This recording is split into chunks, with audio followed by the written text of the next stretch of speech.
Ariyo, subong lang nga daw, June 2. I-play ko lang, may natakpa naman pangihi. Play, aring tao. Hubog na siya. Saka sa babaw.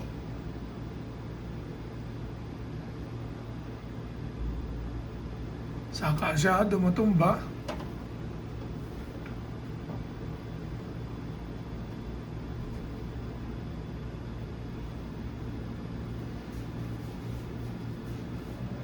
Hari siya, oh.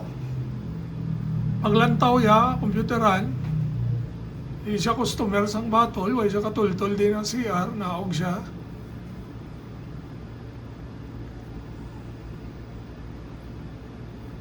Hari siya, oh.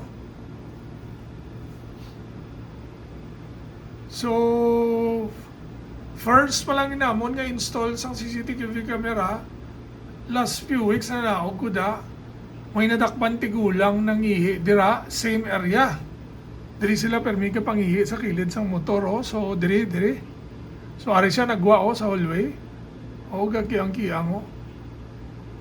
So mangihi dahil siya sa kilid. Ara siya na. So ari siya, oh, mangihi na siya. Insaway ni siya sang technician kung agatakod sang camera.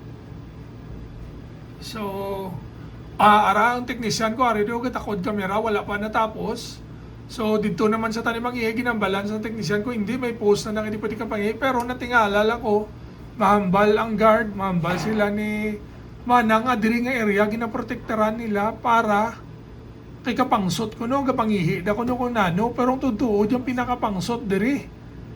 Ato naman siya, dito naman sa tanimang ihi sa punta, oh. So,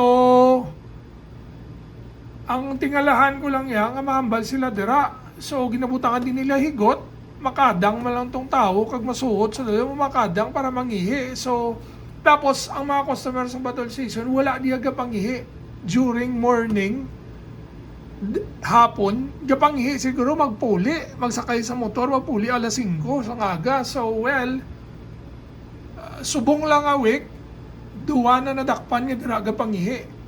Tapos, almost every day, pangsot na diring area. Pagka pa-under generator sa mga tao ko, galalain sila sa pangsot. Tapos nang hambal ang gordya, baho, di ko na sa sulod sa may on and off sa generator. Hambal sa mga tao, kung wala baho, masing kantuan na ito subong. Ang baho, diri dampi sa CR, kagang exhaust fan sa CR mismo. So, mula na.